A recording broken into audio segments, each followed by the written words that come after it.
안녕하십니까. 설재윤 성형외과 원장입니다. 오늘은 이마 거상에 대해서 설명을 해드리도록 하겠습니다. 이마 거상을 하는 방법은 일반적으로 크게 두 가지로 나누고 있습니다.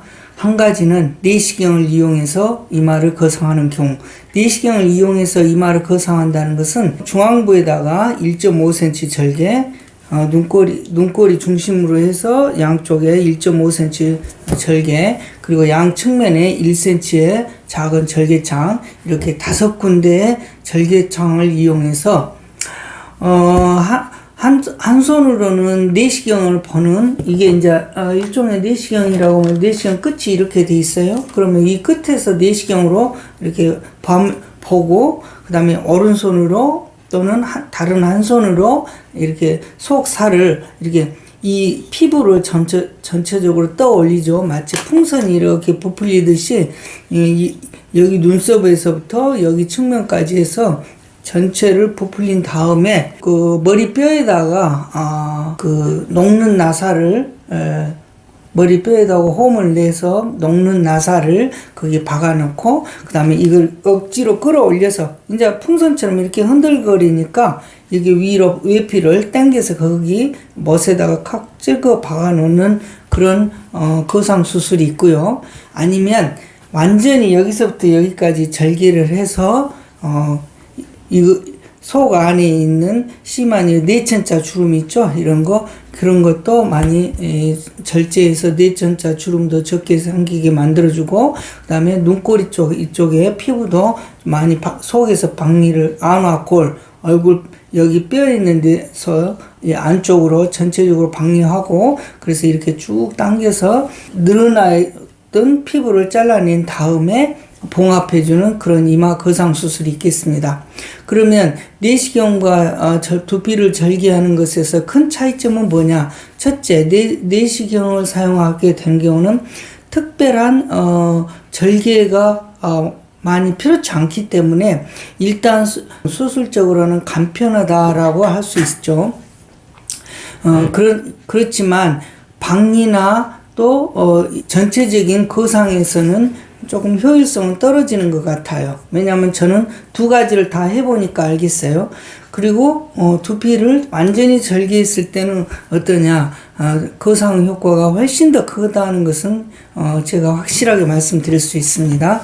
그러면 어떤 경우에 있어서 제가 내시경과 그 다음에 두피의 거상, 그러니까 절개를 이용한 거상, 이거를 각각 따로따로 구분해서 선택을 하게 추천하느냐.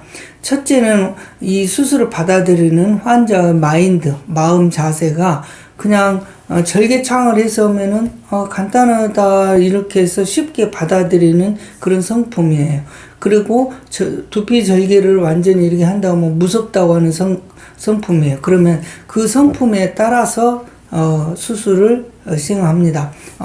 무섭다고 하면 당연히 내시경으로 해서 이렇게 당겨서 딱 박아줘야겠죠. 그리고 만약에 좀 더 적극적인 생각을 가지고 기왕 하려면 똑바로 해야죠. 올바로 해야죠. 그런데 그 수술을 하면 문제점은 뭡니까? 이렇게 질문하시는 분이 있어요. 그러면 첫째는 뭐냐면 과다 출혈이 올 수 있는데, 저는 출혈에서는 거의 안심하셔도 됩니다. 두피 절개를 했다고 해서 그냥 수면으로 두피 절개해서 이렇게 머리를 여기까지 절개한 다음에 뒤집어서 여기 뼈 근처로 완전히 속에까지 박리를 한 다음에 쭉 당기면 쭉 당겨 올라가기 때문에 이 눈꼬리의 피부도 그냥 한 번에 쫙 당겨 올라가는 그런 효과가 아주 큽니다. 그래서 이제 그런 출혈에서 효과가 좋지만 일단 출혈에서 그 안심할 수 있는 그런 출혈이 거의 없는, 의학적으로는 거의 없는 그런 수술을 할 수가 있어야 되고, 두 번째로는 이 나중에 이제 절개를 하고 피가 나고 뭐 지혈하는 과정에서 이 그 모낭, 즉 말해서 머리 뿌리가 많이 타져버린 경우가 있어요. 그러면 이렇게 손가락 넓이의 흉터가 그대로 남게 됩니다. 그래서 그런 것에서 모낭의 손상이 최소화할 수 있는 그런 테크닉적인 것을 갖고 있어야만이 수술한 이후에도 이런 데 가서 깔끔하니 보이게 됩니다. 그러면 제가 오늘은 두피 절개를 이용한 안면 거상을 하신 분의 사례를 여러분께 소개해 드리도록 하겠습니다. 여기서 소개해드리는 지금 사진은 내시경을 이용한 이마 거상이에요. 그래서 지금 이 부위와 이 부위, 여기서부터 여기까지는 안에를 전체를 다 풍선처럼 속 안에를 내시경으로 보면서 기구로 다 속에를 이렇게 턴 거예요. 그러니까 이 피부는 풍선처럼 붕 떠 있는 거예요. 그 풍선처럼 붕 떠 있는 피부를 쭉 당겨서 여기에 머리뼈에다가 박아놓은 녹는 엔도타인이라고 하죠. 그 옷걸이 같은 거 박아놓은 거예요. 그러니까 쉽게 말하면 엔도타인이라는 말이 용어가 자체가 어렵다고 생각한다면 그냥 옷걸이라고 생각하면 됩니다. 그래서 이걸 올려서 이 옷걸이에다가 깍 이렇게 찍어 놓은 거예요, 피부를. 그러니까 여기가 지금 이렇게 돼 있고, 이렇게 지금 당겨 올라와 가지고 이렇게 돼 있고, 이렇게 돼 있거든요. 그래서 이마는 전체적으로 딱 당겨져 있는데, 아무래도 그 효율성에서는 두피 절개가 저는 확실히 좋다고는 생각하지만 케이스 바이 케이스, 즉 환자가 어떤 것을 원하는가에 따라서, 그리고 이 수술에 대해서 두려움을 갖거나 아니면 선호하는 방법이 있거나 그랬을 때 그런 것에 따라서 수술 방법을 이렇게 엔도타인을 박아놓고 이 내시경으로 이 속 안에 전체를 보면서 튼 다음에 당겨서 여기다 콕 찍어 놓은 방법. 그리고 또 한 가지는 이게 지금 두피 절개를 해놨던 모습이거든요. 근데 제가 말씀드린 대로 두피 절개를 하려면 이렇게 피가 안 나와야 돼. 최소한도 의학적으로는 이런 데가 거의 피가 안 묻을 정도로 이 머리를 쭉 자를 수가 있어야 돼요. 그래서 이렇게 깔끔한 수술을 해야만이 또 수술 받고 나서 한 2-3시간 있다가 바로 집으로 갈 수가 있겠죠. 그래서 저는 이 두피 절개의 효용성에 대해서 아주 극찬을 하는 의사입니다. 왜냐하면 일단 이 두피 절개에서 이마에 여러 가지 수술도 할 수 있고 또 미간 같은 곳에 깊은 주름을 만드는 근육도 많이 교정할 수도 있고, 그 다음에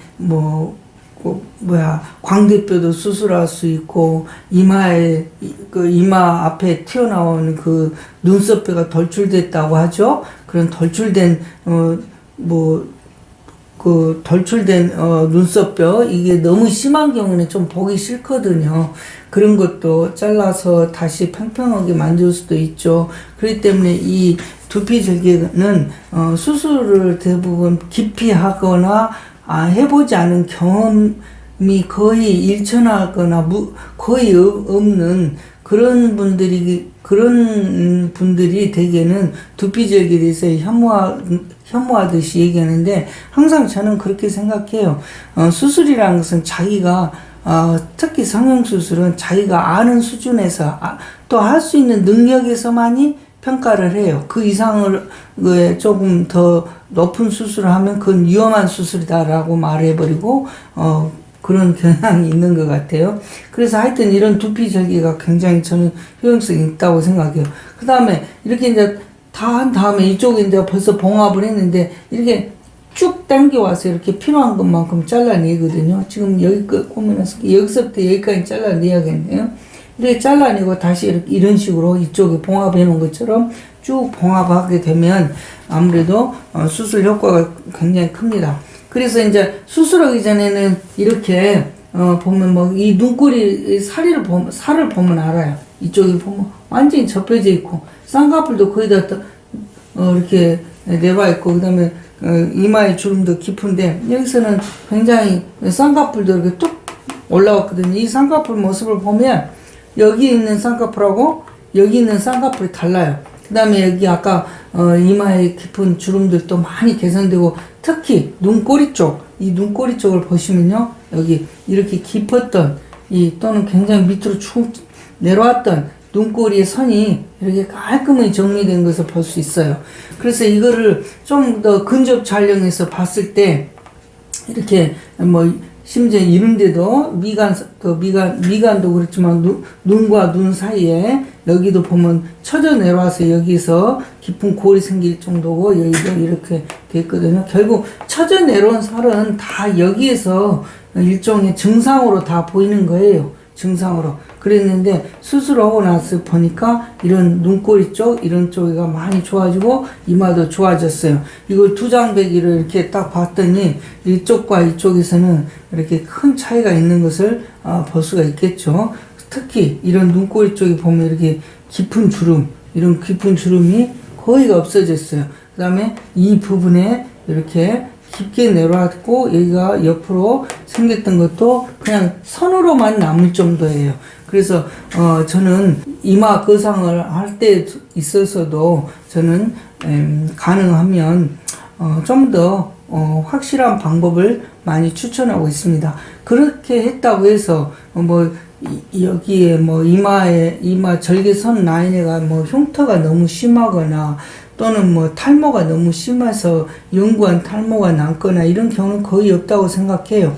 간혹 이제 탈모가 있기는 하지만 대부분 이제 환자의 그 모발 상태에 따라 달라요. 모발이 조금 더 강한 뻣뻣한 머릿결은 잘 안 빠지고, 그 다음에 머릿결이 가늘한 좀 약한 머릿결은 좀 더 잘 빠지게 되는데, 어차피 그것이 개인적인 환자의 모발의 차이라면, 그렇다면 3, 4개월 이후에는 거의 다 올라오기 시작해요. 그러나 의사의 테크닉의 차이라고 한다면, 테크닉에서 아까 말한 대로 모발이 다시 재생할 수 있는 머리 뿌리, 모낭을 손상을 시켜버리거나 그러면은 3, 4개월 이후에도 나오지 않겠죠.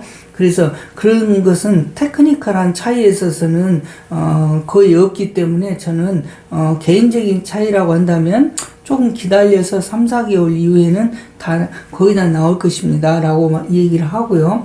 실제로 두피의 절개선 라인도 굉장히 깔끔하기 때문에 그다지 흉터도 신경 안 써도 된다고 생각합니다. 나중에 혹시 그게 문제가 되더라도 이런 곳에 예를 들어서 흉터가 있으면 이렇게 간단하게 흉 교정 수술을 할 수 있듯이 머릿속에 흉 교정 수술은 더 쉽거든요. 그래서 그런 것은 두피 절개를 너무 깊이 하는 의사들에서 과장된 하나의 두피 절개의 단점으로 아주 나쁜 부작용인 것처럼 호도하는 그런 수술의 잘못된 의학 정보다 라고 말씀드리고요. 오늘은 이마 거상에서 두피를 절개해서 이마를 거상한 사례를 보여드렸는데, 실제로 제가 이렇게 환자들을 쭉 지켜봐도 두피를 했던 사람들이 훨씬 더 안면 거상할 때도 효과도 좋았어요. 왜냐하면 이 이마를 거상하게 되잖아요. 그러면 이런 데도 간접적으로 약간 당겨가요. 그래서 그 거상 효과도 더 시너지 효과, 상승 효과를 주고요. 거기다가 만약에 광대를 수술하잖아요. 그러면 광대뼈가 올라가면서 광대에 붙어 있는 근육이 또 당겨지면서 또 그 얼굴에 이런 그 거상 효과에도 또 시너지 효과를 주기 때문에 저는 2가지를 보태서 한다, 3가지를 보태서 한다. 그렇기 때문에 더 나쁜 결과를 주지 않느냐, 안 좋은 결과를 주지 않느냐라고 잘못 오해하고 계시는 분들이 있는데, 2가지, 3가지를 이렇게 같이 안면 거상을 할 때 할수록 그 안면 거상의 효과도 더 시너지, 즉 상승 효과가 온다는 것을 말씀드리고 싶습니다. 감사합니다.